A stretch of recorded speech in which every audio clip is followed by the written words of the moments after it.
Friends, date sheet आ गई है। सब बच्चे बहुत ही हरी में हैं। हमें क्या करना है, हमने प्रोडक्टिविटी को ज़्यादा लेके आना है। तो प्रोडक्टिविटी के लिए हमें स्मार्ट स्टडी करनी है, हार्ड स्टडी नहीं करनी है। तो उसके लिए मैं आपके लिए लेके आई हूँ एक syllabus review for board exam 2025। सबसे पहले प्रैक्टिस अकॉर्डिंगली। हम सारे सब्जेक्ट्स को बहुत ध्यान से पढ़ेंगे, पूरी ऑनेस्टी के साथ मैं आपको सारे इम्पॉर्टेंट टॉपिक्स बताऊंगी। 11th में हमने सोल प्रोप्राइटरशिप के अकाउंट्स पढ़े हैं, बट जो 12th की अकाउंट्स है दैट इज़ टोटली डिफ़िकल्ट।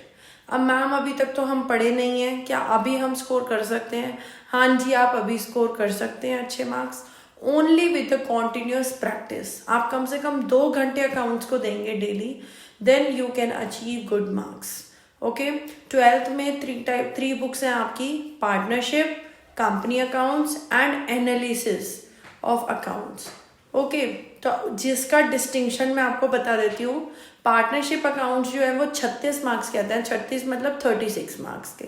तो अगर आप पार्टनरशिप को बहुत अच्छे से कर लेंगे, जिसमें एडमिशन, रिटायरमेंट और डेथ ये सब चीज़ें कवर होती हैं, आप इसको अच्छे से प्रैक्टिस कर लेंगे तो आप गारंटी के साथ मैं आपको कहती हूँ कि आप जो है अच्छा स्कोर कर पाएंगे। उसके बाद आपके कंपनी अकाउंट्स हैं। कंपनी अकाउंट्स में equity shares, issue of equity shares, preference shares, debentures, ये सब आप करेंगे, जो कि आएगा 24 मार्क्स का। उसके बाद आपके पास एनालिसिस की बुक है। एनालिसिस की बुक जो है ना वो 15 दिन से ज़्यादा नहीं लेगी। तो एनालिसिस की बुक के अंदर सारे रेशियोज वगैरह आप उसको एक बार में प्रैक्टिस कर दीजिए, जो कि है 20 मार्क्स का। इवन जिन बच्चों ने अभी तक एनालिसिस की बुक टच भी नहीं करी है, वो भी अगर लेके उसको बैठेंगे तो विद इन 10 to 15 डेज आप उसको फिनिश कर लेंगे। तो यहाँ पर आपका टोटल 80 मार्क्स का पेपर हो जाता है, जिसमें पार्टनरशिप, कंपनी का 24 marks and analysis of 20 marks.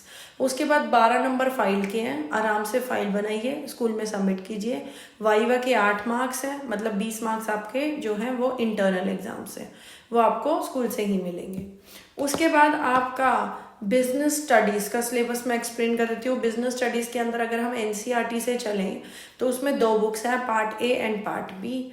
Part A के अंदर जो पहले 3 चैप्टर्स हैं वो हैं 16 नंबर के। आप लिख सकते हैं, नोट डाउन भी कर सकते हैं अगर आप करना चाहें तो। 4, 5, 6 चैप्टर 4, 5, 6 जो हैं दैट इज़ ऑफ 14 मार्क्स, और जो 7 एंड 8 है वो हैं आपके 20 मार्क्स के।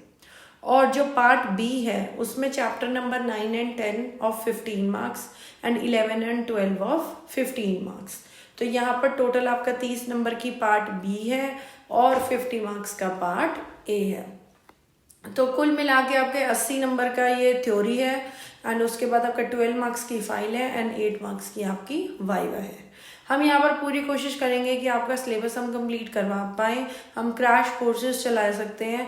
इंपॉर्टेंट चीज़ें आई लेट यू नो। मैं सारे सब्जेक्ट्स की, सारे चैप्टर्स की समरी दे दूँगी कि आपको क्या पढ़ना चाहिए और क्या नहीं पढ़ना चाहिए। आपको किस चीज़ में टाइम वेस्ट करने की ज़रूरत नहीं है। तो आप देखिएगा, होपफुली जो हम यहाँ पढ़ेंगे वही आपके एग्ज़ाम में आएगा।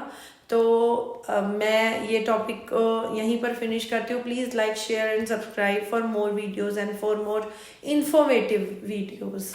Thank you so much.